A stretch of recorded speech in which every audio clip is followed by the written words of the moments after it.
Ryan, welcome to what I'm going to describe as we've just had a joke, season 2 of the podcast, which has changed names more than once. But regardless, thank you very much for joining me. For anybody who's listening, Ryan King is with us. Instead of me butchering an introduction, I'm going to let Ryan introduce himself.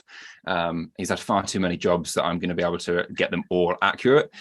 So Ryan, introduce yourself and we'll kind of start delving into the topic that we're going to try and cover.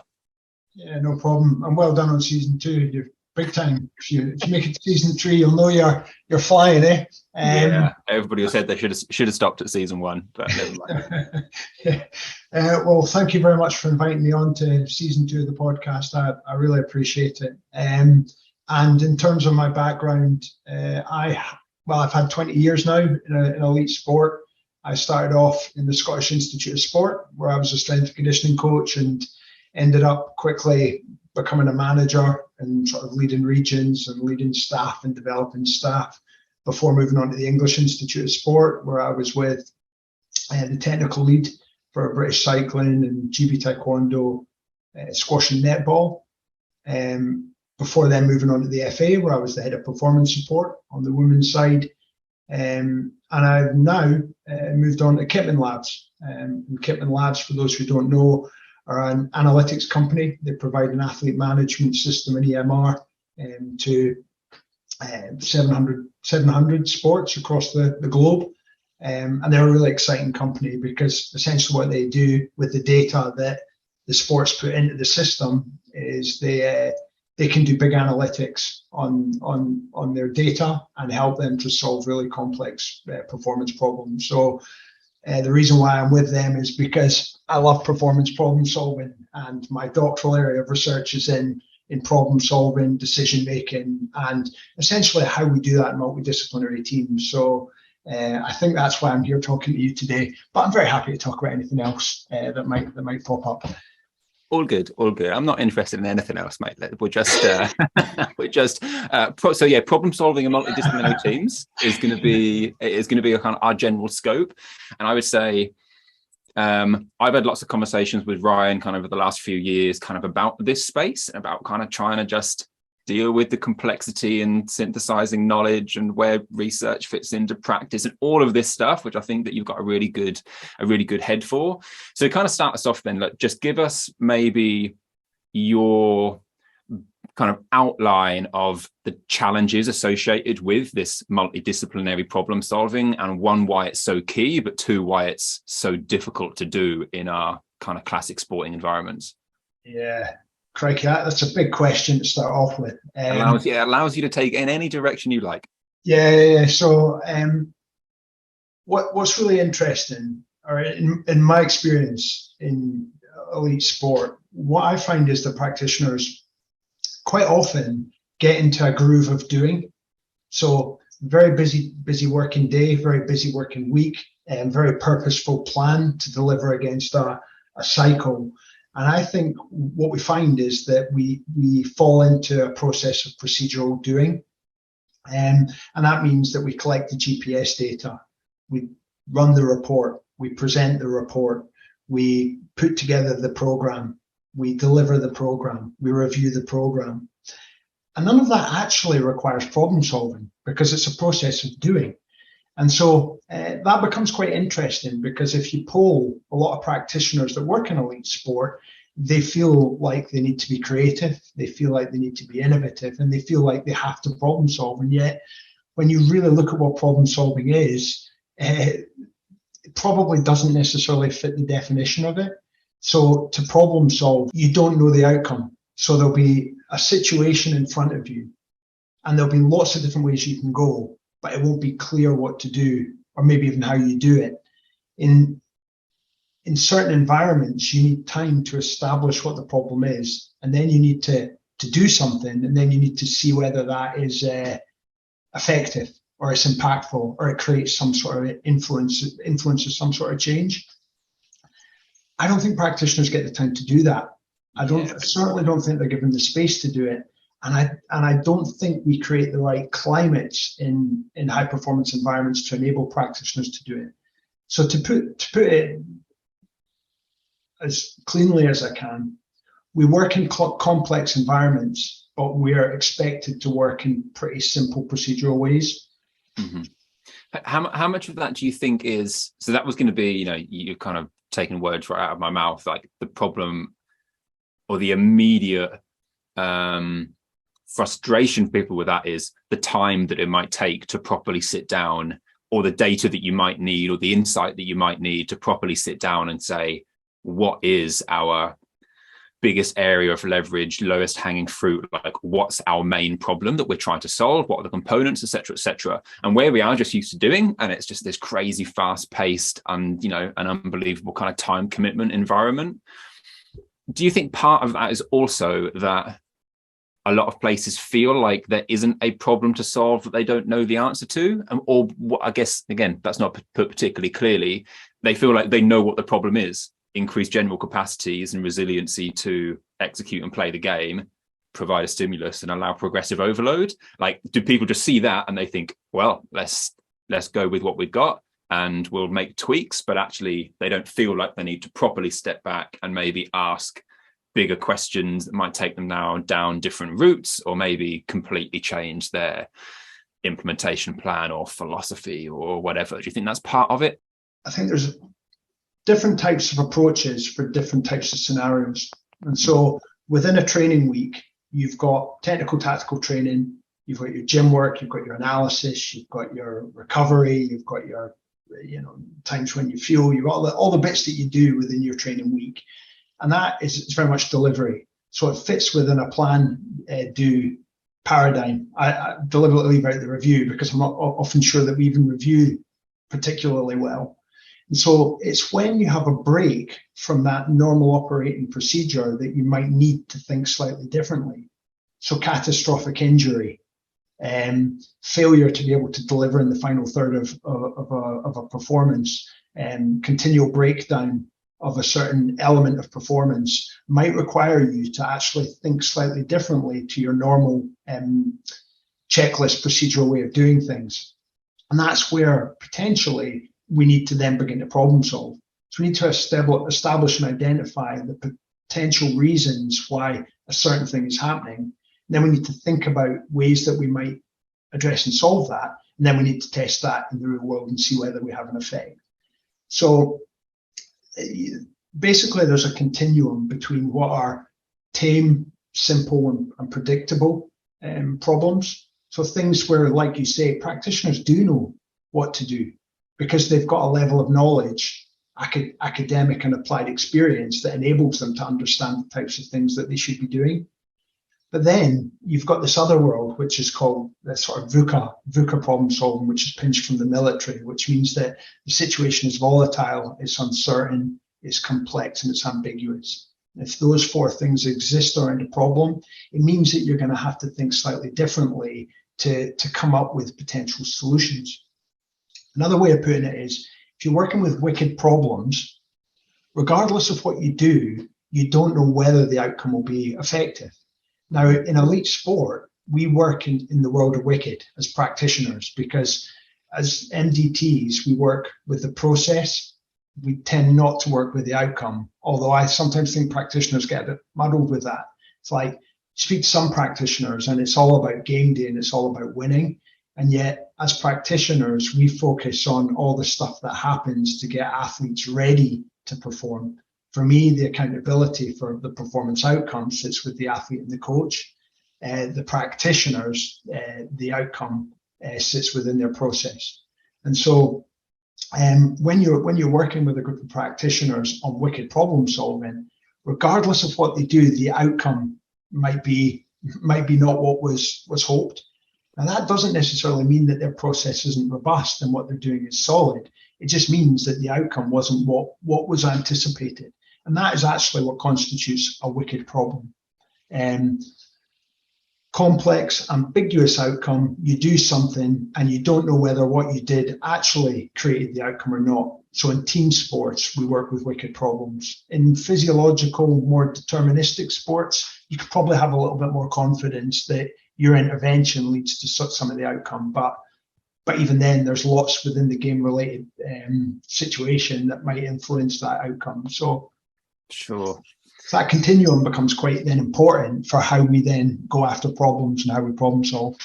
Yeah, that was going to be kind of that was what was going through my head. So that where the team sport environment, which is where you spent most of your time, where I spent most of my time, how that is that wicked problem solving, complex systems. Like you don't really have you're not going to get a consistent outcome. And it is interesting where, and I've thought about this, had some conversations in the past with the process versus outcome orientated.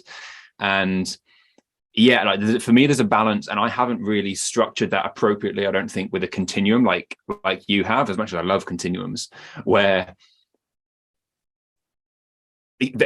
part of me wants to think that if your process is correct and it is executed effectively, you should get the outcome you want.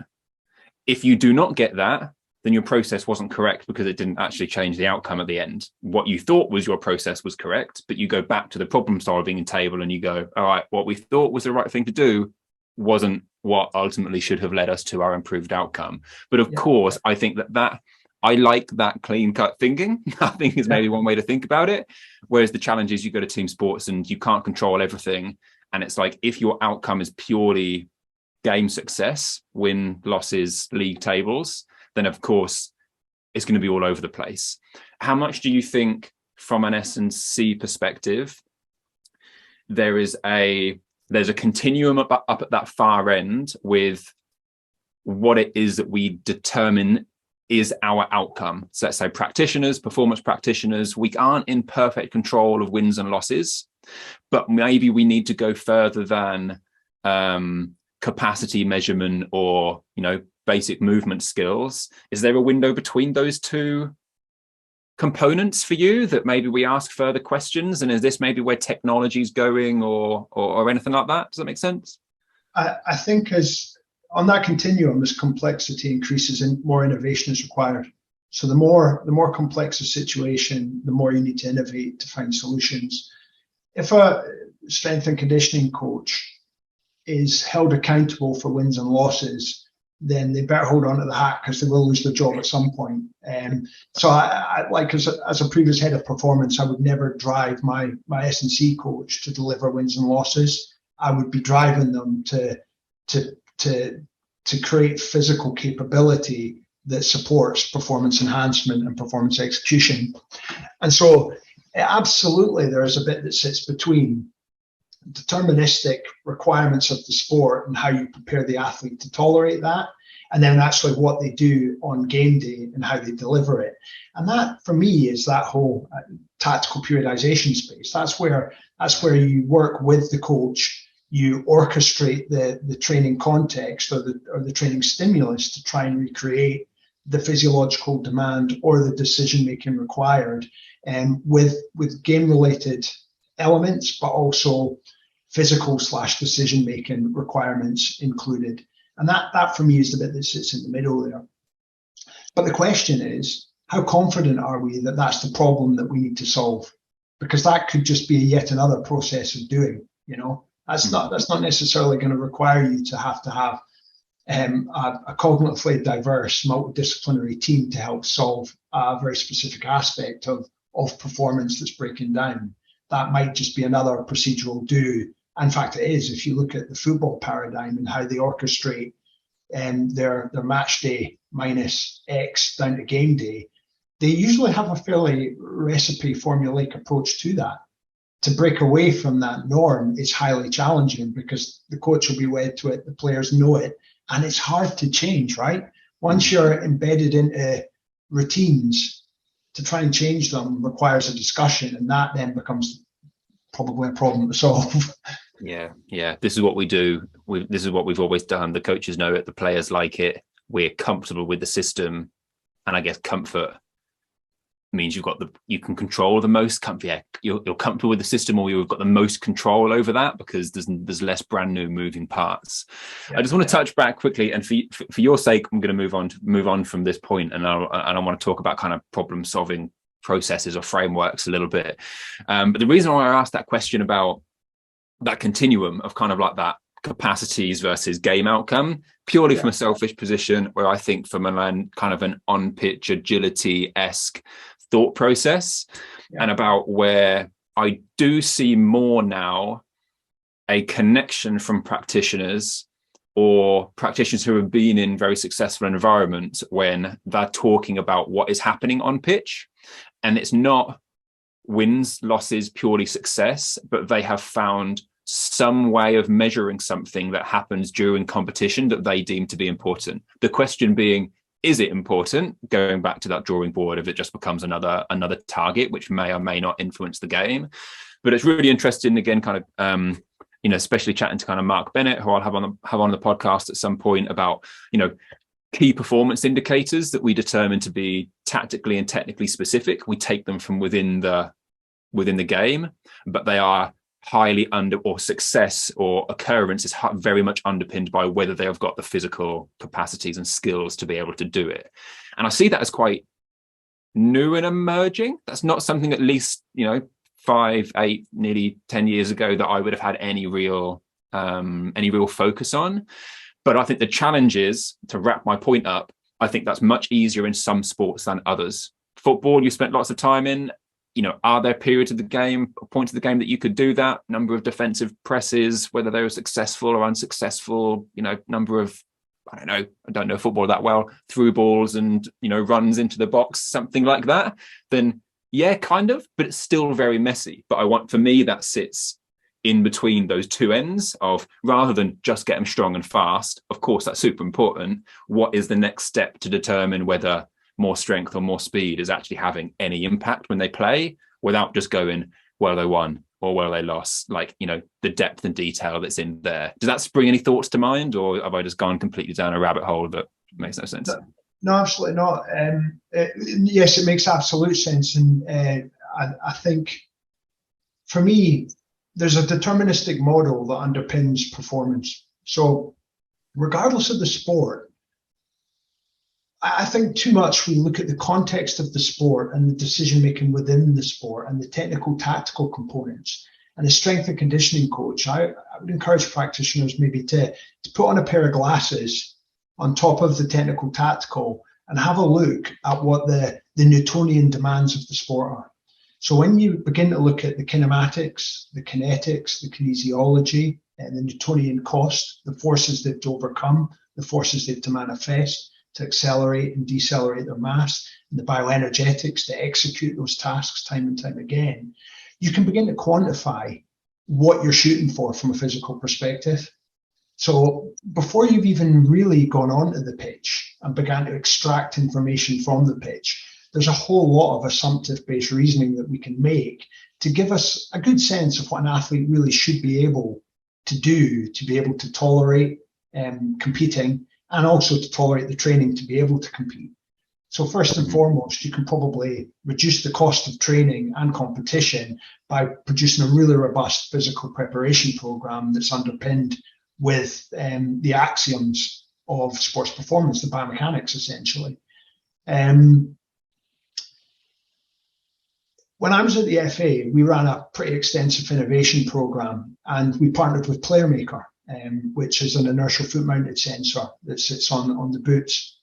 And we deployed that across the women's game, and we got a huge amount of teams wearing them, and we wore it in training. And so we extracted 50,000 data points across a playing season, which was, I'm reading them because I'd forget them otherwise, but 250 metrics from each player per training row, which equates to like 12.4 million data points that you could extract from the training environment. That's just from the training environment. It's a decent spreadsheet.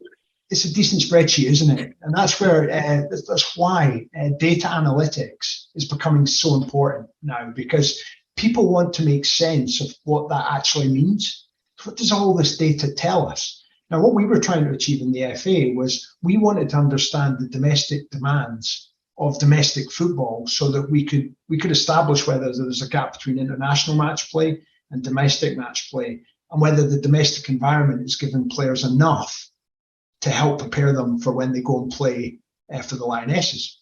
And so we then rolled that project on, and it's now a mechanical demands project, where what we're trying to do is we're trying to quantify the load of decelerating your mass from speed X to speed Y in 3 footfalls in under 2.5 milliseconds per foot contact, to tell us what kind of forces you've got to overcome.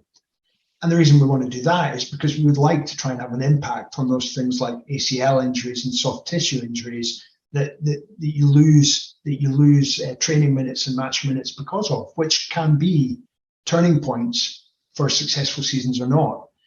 So as a KPI, if we understand the domestic demands, if we understand the mechanical demands, if we put program interventions in place that help players tolerate or even exceed those demands, then it's much more likely, or we could assume, that when they're playing the game, they're going to be in a physically better space than if we didn't do that and we hadn't provided those interventions. So big data is the next evolution. It's going to help us to understand so much more about what players are put through, and it's really sexy, like all the sensors and all the data and all the analysis. It's really sexy. When you boil it down, a lot of what you're going to find, I think, is stuff that if you applied relatively simple maths to and basic principles of how the human body interacts with gravity and terra firma, you'd be able to sort of figure out. And what this should do is just give you a whole lot of additional confidence in what you do. So hopefully that makes a bit of sense and links back to your sort of thought. Yeah, absolutely. That really resonates with me at the moment. I had a conversation a few days ago, and a similar kind of thing. The way that technology has just, in the past 5 years, as an example, is now just insane what it's capable of doing, even stuff that isn't, on the normal market, so to speak, at the moment, what's kind of coming down the pipeline in the next few years. And it's just going to be, one, amazing what we can measure, but two, a complete overwhelm of just a sea of data we have no idea how to use, or even if we use it, we probably interpret it quite poorly with what it means, which comes back to trying to solve a problem, identify a priority, and just understand things in much more, much better detail. So I want to step back and go back to the problem solving process. So let's say you do have a department, a multidisciplinary team who are deliberately taking some time to maybe step back from doing and just the procedures and kind of keeping their systems in place. Do you have some kind of framework, recommended process that you would encourage people to start with? Like, not necessarily what are their early questions, but what needs to be in place in order for that to be successful, instead of just ending up with maybe the same old conclusions because they've maybe missed some important stages or questions, etc. How would you kind of facilitate that process for people? Yeah, I suppose the first thing to start off with, and if I waffle, pull me back here, is whether you need individual ability or whether you need cognitive diversity. So sometimes individual ability trumps cognitive diversity, and it depends on the type of problem that you're trying to solve. So if it's a tame, simple, clear problem, what you need is the very best strength and conditioning coach, or the very best physiotherapist, or the very best physiologist. So if you're doing procedural work that is repetitive and relatively tame and simple, you can go with people who've got great ability. And they can work in silo, and they will probably be pretty impactful in terms of what they do in their discipline. Where cognitive diversity trumps individual ability is when you're working with complex problems. So what we then want to do is we want to tap into what is called cognitive repertoire. So every individual has a cognitive repertoire. Basically, that's our individual perspectives, our individual heuristics, our individual knowledge, our individual tools, and our individual skills. That makes up our repertoire. If my repertoire and your repertoire come together with the right environment to enable us to share those repertoires, we all of a sudden have much more capacity to solve problems because we've got more perspective, we've got more heuristics, we've got more knowledge essentially to apply to the problem that we're trying to solve. And so the first thing to do is establish, is this tame, simple doing? Is this just stuff that we just need to do and get on with? And we can just assign it to the strength conditioning coach. They can deliver a Get Strong program and it'll be fine. Or do we need to get the group around the table, and do we need to problem solve? And so it's like meta problem solving. You've got to try and establish what it is you're trying to solve before you can begin to deploy the right process to get in there. So to be able to do that, you've got to have delivered something.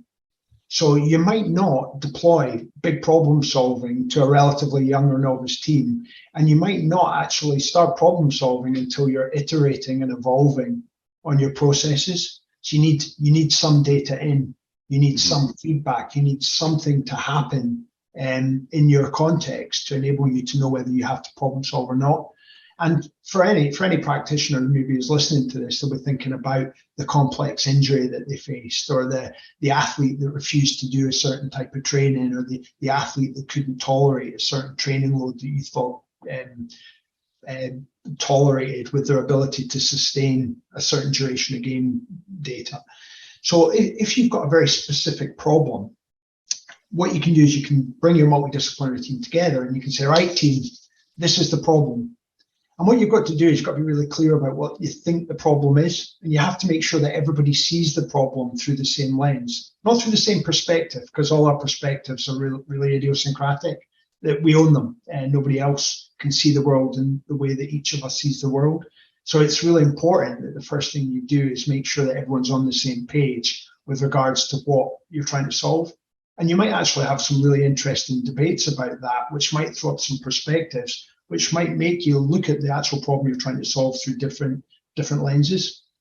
Yeah. Would you almost say that you can't, and I want to understand whether this is the right way to frame it in my head, you almost can't go through that problem solving process until some doing has been completed? It's almost like the problem solving has to be partially reflective, partially informed by experience, and after there has been some implementation, because if not, you might think you're problem solving, but you're probably just planning something and just saying, all right, look, this is what we're going to do. And then you've got a few different ideas on the table, but that's not really what we're talking about. It's then once you get much more complexity because of, having maybe more information, more experience, knowing what has or hasn't worked. Is that fair? Yeah, 100%. Planning is different to problem solving. So, if you're planning out a training week or a training cycle, there's certain rules, there's certain things that are going to sit within your planning process, which are going to enable you to create the structure, which is going to allow you to go ahead and put together something to do. Problem solving isn't that. Problem solving, when you require creativity, when you require innovation, when you require something that's new and novel to overcome some challenge, is quite different to planning. So absolutely. And therefore that chicken and egg point is spot on. You can't problem solve unless you've got something to problem solve, which means you've got to have done something, or have some data, or have some understanding of a challenge that you've got to overcome to be able to deliver, or to move forwards, or to create a potential solution. So let's say we're in that situation, sat around a table, been through a couple of seasons together as a multidisciplinary team. There are key things on everybody's radar that aren't functioning effectively. And you come together with a certain amount of cognitive diversity in order to be able to kind of, get into the details of that to identify the best way to try and move forwards. Where does all of the information that informs that decision come from? And that's a really silly question. I'm saying it out loud. It sounds more silly than I thought it did. What I mean is, in order for us to, as a group, have those discussions and think about, we could do A, we could do B, we could do C, and then think about the second order effects of each one of those, and ultimately how it's all going to, function as a system. How do you balance leaning on experience from somebody who has done it and it has worked? They've got this procedure and you kind of trust them to somewhat follow that, versus research that's maybe informed or given us some principle-based understanding of different components that might also feed in, versus all of those individual contextual cultural challenges that are unique to that particular situation. Like, is there any way to just that you tend to formulate or structure all of that information to think, here is maybe some of the ways that we can try to move forwards faced with a million ideas, a million different pieces of research, and a super complex environment that we're trying to apply it in? I suppose the first thing to say is that Dave Clark, one of my first bosses, said to me, when you start working in a new context, collect data.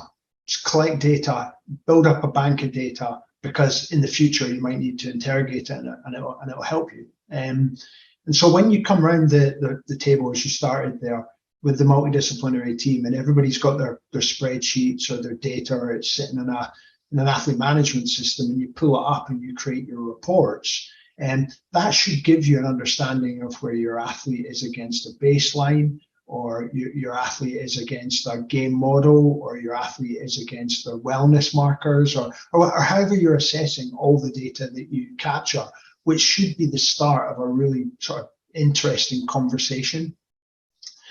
Now, in the procedural world, that's exactly what that becomes. It's a downloading of what's been. And the point is, who cares? It doesn't help you to forecast what's happening in the future. It doesn't help you to interpret what you need to do next. And it certainly doesn't help you to predict what's going to happen next. All it does is it helps to visualize what's been, gives you an understanding of what's in the rearview mirror. But we don't drive the car looking in the rearview mirror, do we? We drive the car looking at the front windshield. Otherwise, we're likely to hit something. And so when you bring the group around the table, the first thing to do is to make sure that the data that you put up is informing where they've been, but also that you're weighing that against where you're trying to get to. So that requires you to have the game model, the performance problem, a direction in which you're trying to get to that's going to help you to overcome the challenges of winning, essentially. So that's a person's expertise, it's their intuition, it's their knowledge, and it's the data, which, by the way, is all completely biased by the context that we're in and the idiosyncratic knowledge that the individual holds. So the whole multidisciplinary methodology is somewhat biased based on the context from which it's derived. If you look at football, which is quite sort of a compound-related sport, i.e. you've got a group of practitioners that work in an environment together, and they don't tend to invite people in so much because of the environments that they are in, and there's good reason for that. And it's hard to take on new ideas because they've got strong procedures and processes in which they work. It's very difficult to predict the future. It's very difficult to performance problem solve in that context. If you look at other environments, like institute environments, there tends to be more of an appetite for creativity and innovation. But the institute environment supports governing bodies in a slightly different way. So you've got governing body immersed practitioners that are there to service the sport, but they get lots of constructive challenge on their thinking and the way the things they do based on the people that are there. So what I've clumsily said there is that in team sport environments, professional team sport environments, there's an element of groupthink that emerges because quite often they're stuck within a compound way of working. Whereas in institute and Olympic type sports, it's maybe not quite as folly to that because you've got practitioners who are challenged. There's less groupthink, there's more debate that enables you to try different things and maybe take different approaches and have your biases checked. So trying to link that back to your sort of overreaching question, how do you use the data that you've collected? How do you ensure that the individuals bring their biases to the table, because you want that, but that they're challenged through great debate, through dissenting views, through really good discussion that ensures that there's a level of effective conflict. It's essentially positive conflict. That means that people can disagree well on professional matters, not personal matters, and that people are allowed to interpret the data in different ways and discuss what they're seeing and why they think it looks the way they do, and then begin to establish ways forward based on whatever your North Star is, which, again, I clumsily said is what your game model is, or what the performance demands you're trying to achieve is, or what the goals you've set through the team IDP or the player IDP. It makes me think, I watched Moneyball last night. the old Brad Pitt film from 15 years ago, and it's just that just suddenly come to my mind as a really perfect example of just a system, baseball in that case, that has a history and has a process, and it has lots of people that want to keep that process. And there's, even where there is the time to sit and discuss, unless there is the right amount of cognitive diversity, there's the right amount of challenge to actually step back and go, I don't even know if we're approaching this in the right way. It doesn't necessarily happen. But of course, in, like, as you've kind of alluded to, of course, in lots of team sport environments, it's very difficult to do. And I guess that's a key role of like a performance manager's, kind of position is, challenge procedures and processes to kind of try to optimize things in a way that keeps a group of people aligned to a shared outcome. But what I kind of want to think about, let's say within that environment, there'll be hundreds and thousands of practitioners who are in the clubs, maybe not in a position to say to everybody, we need to sit down and maybe start from scratch, although that might be an extreme way to put it. How can they as individuals, despite the fact that they might not actually go through the problem solving process within a multidisciplinary team, how can they as individuals enhance their own internal thought process to solve their problems more directly? If they're just a sole practitioner, how can they think differently? How can they work differently, package their knowledge differently to be more effective at stepping back, finding the right issues, and kind of finding better solutions? Yeah, I think one of the first things to do is make sure you're having your perspectives challenged. So if you are a sole trader and you're working on your own or in isolation, then you need to make sure that there are people around you that can ask you great questions that sort of unlock new insight. So mentors, assisted problem solving, critical friends, really helpful ways in which when you're in the act of doing, you can have people that pull you out of that and say, but have you thought about, or did you think through, or whatever it might be.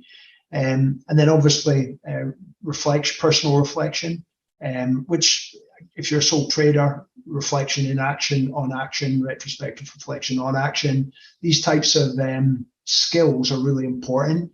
You'll know if you've not nailed the jelly. You'll have dissonance within you. You'll feel discomfort. You'll get a sense that it didn't go well. Then obviously your expertise, your academic expertise should give you the grounding in first principles that you need to know before you deliver. So if you're working as a sole trader and you're not seeing progressive overload in the physical qualities that you're trying to develop, then you probably want to think about changing it. And if your athlete's plateaued, if they're not evolving, if they're not growing, they're not developing in some way, that could be a problem, depending on what your coaching philosophy is, because you might be trying to build self-determination, in which case, that would probably be a different cycle of evaluation of whether the athlete's been effective or not. And then just getting real clarity through all the great external sources of knowledge and truth that we can now get with the internet and with the textbooks and with the academic journals.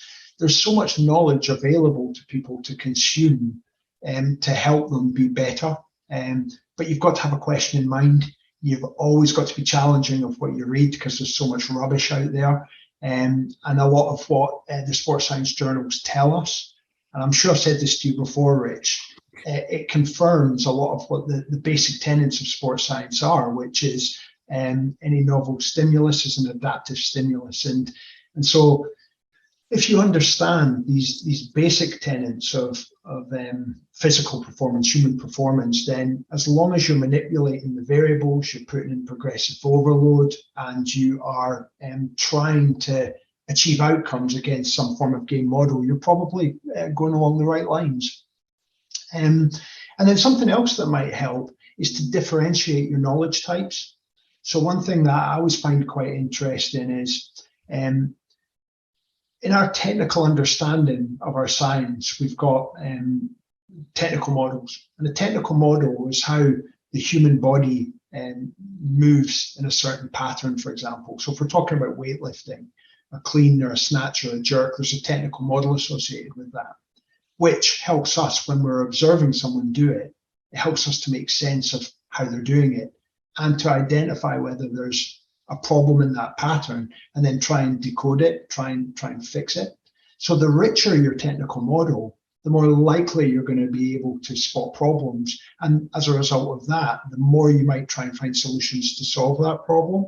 And there's quite a difference between understanding the way somebody moves against a technical skill.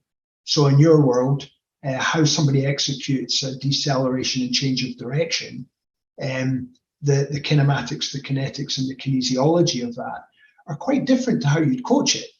So how you actually get another individual to execute the perfect looking skill is a completely different model than your movement related technical model. So you can begin to differentiate the two, get a really rich understanding of how the human body moves, then get a really rich vocabulary to bring that to life. Two different things. I was a UKSCA tutor assessor for 10 years, and one of the things I always thought was young practitioners maybe struggle to differentiate between what an excellent movement pattern is versus how you might coach it. And in getting the two confused, it doesn't help you to create a better movement outcome at the end, or identify and decode an error based on what you're seeing. So there's some strategies, I think, kind of zooming back out. I think on the individual level, check and challenge, individual reflection, personal sort of education, and differentiate between knowledge structures, make sure that you're building different knowledge buckets. And then obviously, as you get experience and you build up your experience over time, that knowledge web that you've created in your head becomes more integrated, more connected, and more interwoven, which essentially enables you to recognize patterns quicker and to solve problems quicker, because you're unpacking solutions rather than being the first time you've seen it and essentially shitting your pants because you don't understand what the stimulus that's coming into your brain is telling you. The more time you're exposed to that, the more desensitized you become, the more the information makes sense, and the more likely you are to be able to create an intervention that works.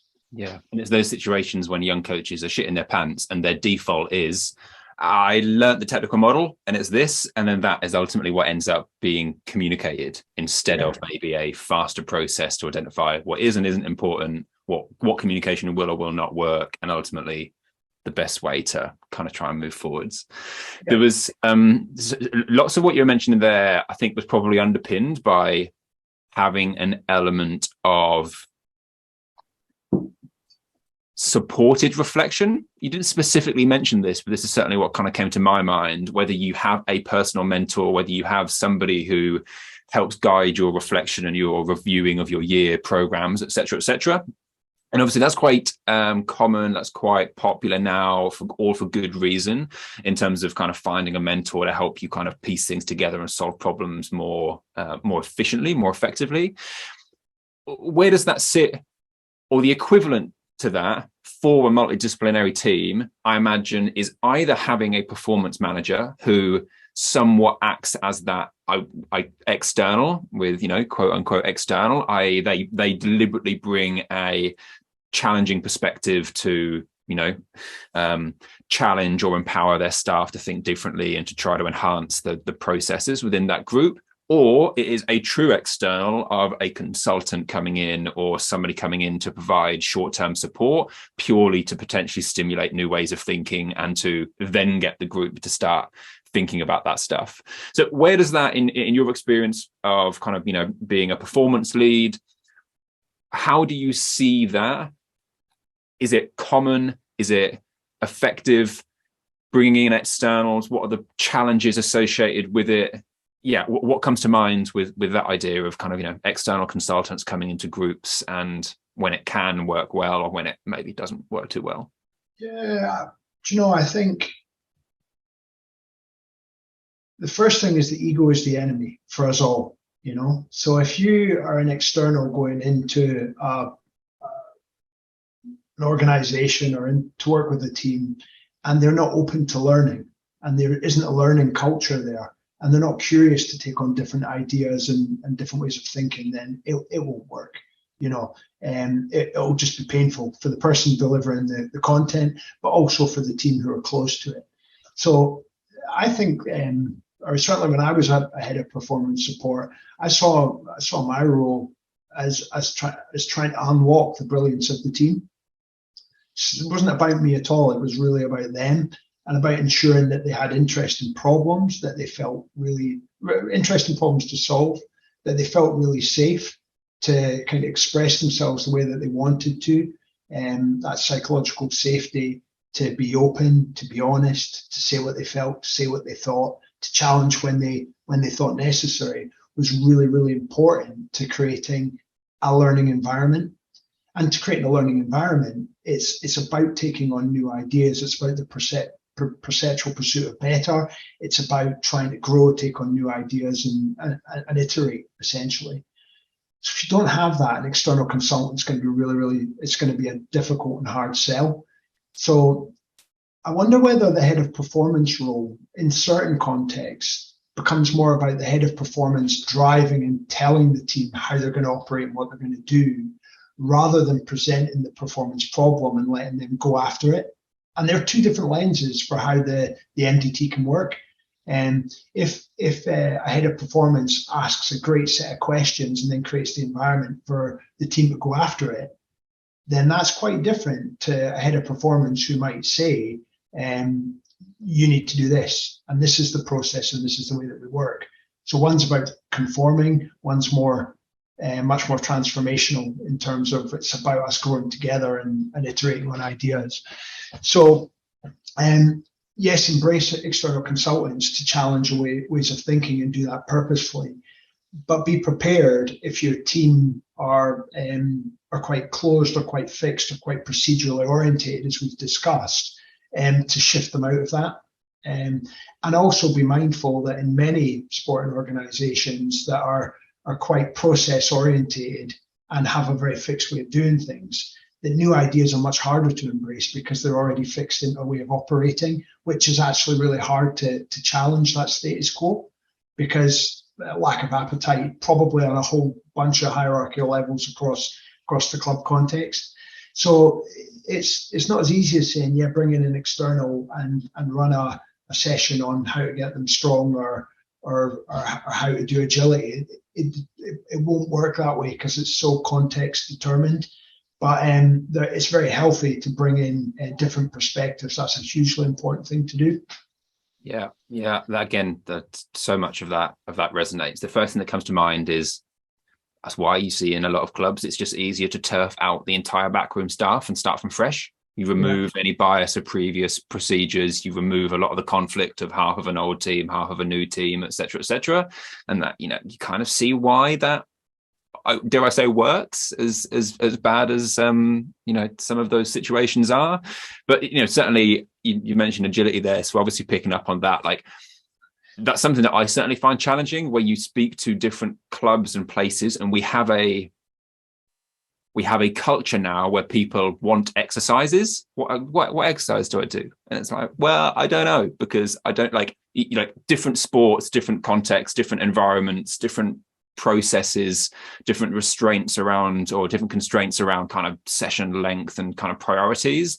And especially in the agility space, from my side of things, when I speak to clubs or teams, it's very difficult to say, here is your recipe, do X and Y, because it is even more contextually constrained than maybe our basic capacity development in the gym. That's more of a reflection from my point. It's not a question. Yeah. Look, so we'll kind of begin to wrap up. I'd like you to maybe touch on some of the stuff or some of the things you write about and some of the services you provide with Blended Team, and kind of talk about kind of what, where that fits and where that kind of goes for you. But I guess also, have I missed any component of the multidisciplinary team problem solving process through my own naivety? Is there anything that you think we cannot leave here without having gone over this kind of topic or this kind of area? I think because we had the conversation, we probably covered lots of the different little facets of it, and it's probably not been in a neatly typed down narrative. It's been a bit more messy, hasn't it? we probably haven't talked so much about a person's heuristics. Mm-hmm. So one of the things that we have touched on a fair bit is perspectives. And a perspective is essentially a model that helps you to make sense of what's happening in front of you. And so the more perspectives you have around any situation, the more angles you see it from, the better you can hopefully, and more accurately, you can see what's happening in the world. Our heuristics are a way of interacting with the world. So they're the things that we do to influence and affect the world. And there's different types of heuristics. There's algorithmic heuristics, which are essentially heuristics of logic or mathematics. And there's ecological heuristics, which are essentially the types of things that we do in the real world because we know that they fit. So when decisions are ecologically rational, it's because we've applied a heuristic within the context that we know works. And when we develop expertise, we develop heuristics. Think of it as a chunking of information, complex information into a rule of thumb or a reaction that we know is going to get us and help us to move forwards. Essentially, when you've got an expert team, you want a diverse range of heuristics. So you want a physiotherapist that understands how to manage knees effectively. You want a strength and conditioning coach that has lots of different strategies for managing velocity at hip and knee and at different force contraction times.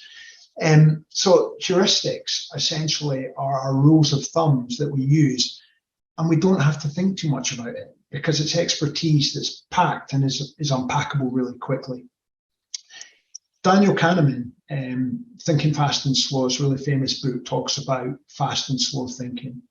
Slow thinking is our rational, analytic thinking and thought process. It takes time, it's time consuming, and it takes up a high amount of our bandwidth, our cognitive load to do. As we become more expert and we become more exposed to our context, we rely more on faster thinking, more heuristic thinking. It's fast, we get to solutions quick, and essentially the solution that we deploy probably will be relatively effective.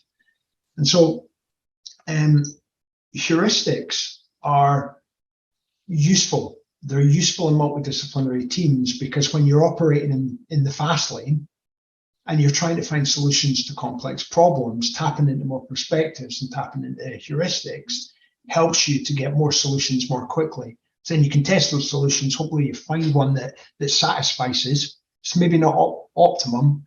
It's probably just get you within the ballpark of where you need to be. And so we haven't probably touched so much on heuristics and how heuristics can be useful to us, and how they relate to expertise and what that actually means when we're unpacking coaching solutions. But a very interesting area nonetheless is in problem solving. Yeah, absolutely. I'm almost thinking how that, those comments early that we said about there needs to be some doing in order to be able to step back and actually solve a problem. Because if not, you just need to put a procedure in place and see what, based upon some good kind of first principle understanding and see what happens, and then maybe come back and fix that. And I guess it's like you need to develop a heuristic, take deliberate time as a team or as an individual to step back and challenge your own heuristic and see how robust it is within different situations, as well as the problem solving, which might be more specific about one particular type of thing, which might be kind of quite new. Again, for me, that kind of links that cycle a little bit, I suppose. Yeah, for sure. And obviously heuristics have their fans and they also have their doubters. When you read about heuristics, you'll inevitably read about systematic errors, cognitive errors and biases. My honest belief is that if you want people's perspectives, you also want their biases. I think what's really interesting when you have an evolved multidisciplinary team, a group of people that have worked together and solved problems together over a long period of time, the thing that's become really interesting to me is what does shared mental models look like between the group, and what does shared heuristics look like? What is the shared vocabulary and the evolution of that vocabulary over time, and how do you monitor that to make sure that if there's churn within the team, that anybody who's new that comes in can be socialized to that evolved cognitive model is quite interesting. So you mentioned you want to, if you want people's perspective, you have to have their bias. And that one of the things that's important is identifying as a group, what are the group heuristics and what is the shared mental model within the, let's say you go in as a consultant, like what is the shared mental model within that kind of group of practitioners? How do you do that? Would you ask particular questions? So let's say, this is almost a tangent, but I hope it's not. The same way you have like an insights personality profiling, which is a set of questions to determine some kind of slightly simplified outcome that just helps us package things. Yeah. Does that kind of thing exist from a heuristics perspective? Could you go in as a consultant in your position to a team and be like, okay, I want to understand how you guys or girls problem solve at the moment, or what your procedures look like, why they look like it, and what is the shared mental model in the room? How do you navigate that? How would somebody navigate that with their other co-workers, or Well, you could do a psychometric, and there are lots of Jungian psychometrics that you can deploy to get a sense of what the makeup of your team is. So you've got your Myers-Briggs, you've got your Insight, you've got your Spotlight, there's a whole raft of them. The one that is quite interesting for understanding your team from a problem-solving perspective is one called View, and that sort of splits you into a developer or creator continuum, along with it's got other axes on it, but essentially that tool helps each individual to understand whether they like to develop or whether they like to create. Now, it's got its critics, this, because as soon as you label somebody as one type of personality, that becomes interesting, because the team then molds their behavior either to it or against it, and we all have to be tolerant of one another's behavior or change our behavior based on what that label is. And I think that's an issue. Mm-hmm. I think we could probably get a sense of whether somebody's red or blue or green or yellow on an insight. So whether people like to really develop or whether they like to be creative and always going on. It's, once you know your team, how you maximize them to do the bits that they're good at and add value to the holistic whole. So shared mental models that's a different question. So yes, we can probably put people into buckets and label them as something. I don't like to do that. I think it's useful to get a sense of how a person ticks through a certain lens based on a specific question. But then I think you've got to park that and just put it where it belongs, which is it's helped to increase awareness. And now we know a little bit more about one another, but we've still got to move beyond that. And we've really got to expose ourselves, because we've got to tell people what we think. We've got to tell people how we feel, and we've got to show at times that we don't have the answers, that we don't fully understand our topic areas, and that we probably could do with some help with that. It comes back to that point of creating really great psychological safety, because nobody knows very much, actually. That'll be hugely painful it's always painful for me. I realize how little I know, but what that does is it makes me really curious, And that curiosity is a great thing, because you're asking questions and that's helping you to gain insight and learn. In terms of shared mental models, that is developed in terms of how you ask your team questions around shared problems. So, if you've got a problem on the table between a group and everybody talks about how they perceive the problem, talks about how they might solve it, lives trying to solve that problem, reviewing that problem, then what you're doing is you're developing over time a shared understanding, which can manifest as a shared mental model. And that one of the areas that my doctoral research will go is, what do shared mental models look like in multidisciplinary teams, and do they exist? And probably to do that, we probably have to have another conversation about, actually, do practitioners really work in silo?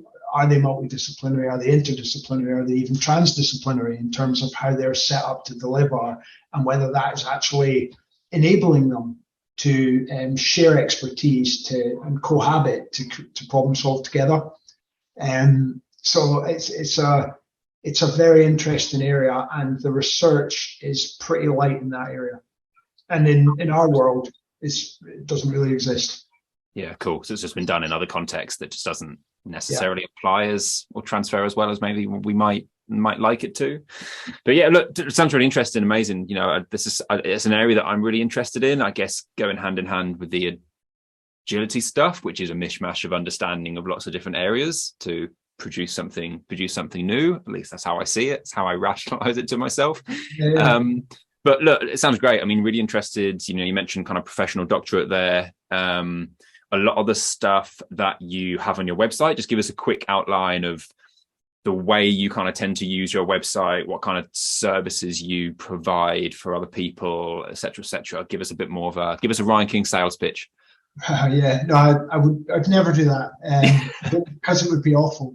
But what blended intelligence is, I set up as a hobby. So essentially, I was curating infographics based on stuff that I was reading from my research, and I would share them with people, and we'd usually have really interesting conversations about them. And I thought, based on some of the challenges that I was having when I was managing teams, doing roles in the past, I was seeing things happening and I was capturing infographics. And then I thought, everyone's got to have a side hustle these days. I thought, I know what I'll do. I'll set up a side hustle. I'll set up a website. I'll offer some training solutions, and I'll put up these learning resources. So essentially what blended intelligence is, it's not going to give you any technical answers to the problems that you solve. What it's going to try and help practitioners to do is to solve the problems. And so essentially, as my side hustle from my day job, I do personal coaching and mentoring. I do run training and workshops for teams, and I've done a lot of reviews. So I've reviewed Olympic programs and Commonwealth programs, and a lot of sports science and medicine provision across football. And so blended intelligence is where you can find me if you're interested in any of those services. But as I say, it is a hobby. I'm pretty busy helping Kipling Labs to optimize human performance. So that takes up a lot of time. Look, appreciate it. Thank you very much. Final question. I know you're a little bit of a social media ghost at times, and you maybe have a love-hate relationship with it. Favorite way for people to get in contact? Yeah, my Twitter handle is Blended Team. So I am on Twitter, but I only tend to put up stuff from my website. I don't tend to put up too much, other than I'm running a lot this year. And I'm on LinkedIn, and then outside of that, I don't do anything else. So LinkedIn and Twitter, and then my email. If anybody did want to email me, you'll get me at blended.intelligence@gmail.com. Perfect. Thank you very much. I think that concludes us. Really enjoyed that. Thank you. Appreciate it. Thank you very much.